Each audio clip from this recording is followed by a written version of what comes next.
Hello everyone, welcome to From the Heart. I'm Joshua. And I'm Mary. And we're excited to bring to you all that's new and good when it comes to the arts in Central Florida. Today we are talking with Will Benton, founder of Faith Arts Village Orlando.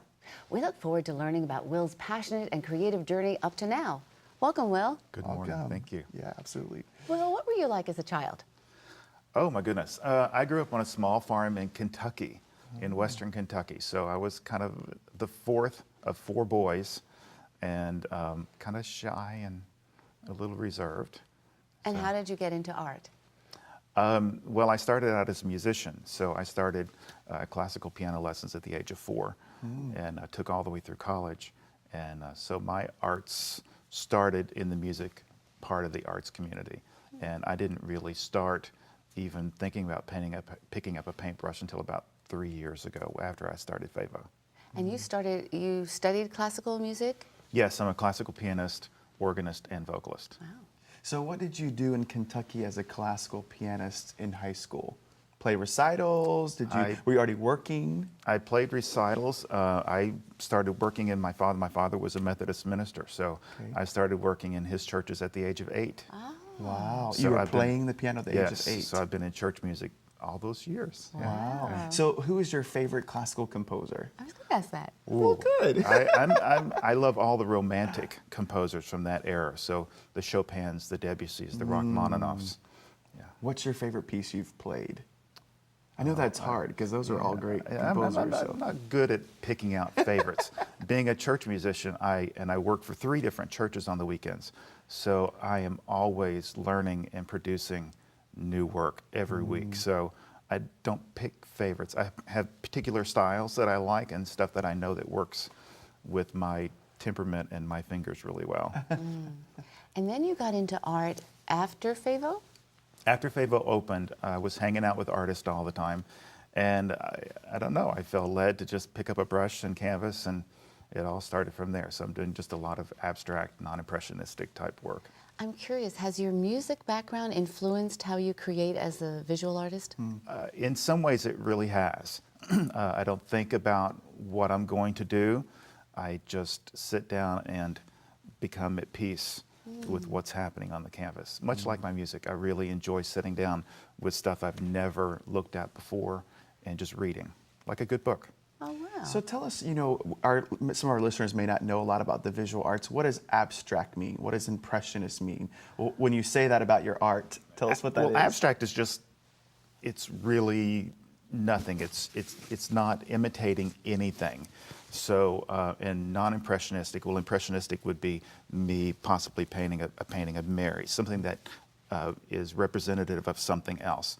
So what I'm doing is just color and movement and texture, and so that's... That sounds very musical, too. It is, yeah. That's neat.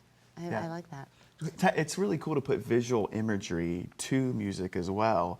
I've seen many concerts where you could take colors or other sounds and mix that in with orchestral music and things like that. So tell us how you think the two go together. Well, actually a year ago I did a 10-year anniversary concert at the Park Lake Presbyterian Church, and I had 2 of my FAVO artists come in and do a painting during one of the pieces that I was playing. We only had 1 rehearsal and the piece was only 5 minutes long. So they had to go from start to finish their own vision of what they thought the music would look like on canvas. It was pretty brilliant. It was nice. That must have been great. Did those sell? No, it's mine. It's my personal piece. No, it's mine. So what does sell? I'm curious. At FAVO, what are the things that people are really into when it comes to the arts right now? That's all across the board. All across the board. Where somebody might like my work, the next person that walks through my door doesn't like it at all. And everything above. Some people would like buying a painting of, a woman that they've never seen before, or tree, just because it's just what hits them emotionally. So But you have no idea. He just said it. He What did hits say them it. emotionally. Yeah. Right. Some people are hit by color. Jason draws in black and white, and some people want color. Exactly. Some people are like, "Oh, black and white, because Exactly. you color it with your own mind. Yeah. Some people don't want to see something on a wall. They want to have something they can touch because it's a sculpture. Yeah, and every day I want to be in the mountains. So anything that reminds me of the greens and browns and nature and Exactly. all of that, it kind of transports you to It does. another place. The arts are powerful.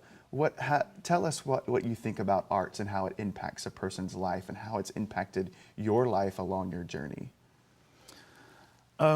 Well, with my music, I think it impacts me and how I can translate that for my audience. That's how it impacts me, and the way I mix my music or my painting with my past. Sometimes I'll play a piece of music that maybe makes me really think of my dad, or something like that. So it's an emotional impact, and that's extremely powerful. If I'm playing a worship service, and it's time to lead the congregation through something, I want that to be an emotional journey for them. So all of that is very powerful. And do you feel that way about your visual work too? Absolutely. Absolutely. I want you to get up. I want you to look at the depth of the color. I want you to actually touch my paintings and feel the texture and let that take you to a place. So if you were to tell our viewers a reason to come to FAVO, taking into consideration your feeling of emotions and work, what would you say to them? I want people to come to FAVO just to experience it. I want them to walk on that property and just become emotionally attached to whatever they get emotionally attached to, whether or not it's just the architecture of the buildings, or if it's the music that's being played, or any particular artist. There's just a magic about FAVO that I want people to experience. Even some of your food artists in those food trucks there too, right? Because they Exactly. are artists, they're culinary artists, right? Absolutely. So what are Absolutely. some dreams for you, Will, as a person? What's your next goal for you? For me As an personally, artist? Yeah. I really don't have goals like that. I don't like to box myself in.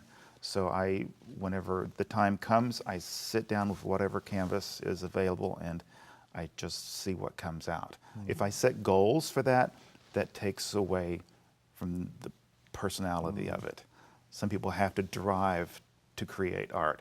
I don't have to. I don't have to create art to survive. I've got my jobs and my career. So it's really a hobby for you. it's a hobby for me, and it's a place that I can relax and turn everything off. Well, hopefully coming to FAVO will be a hobby for our viewers and a place where they'll come and relax and maybe even go home with some work, right? Absolutely. Thank you so much for being here, Will. Thank you.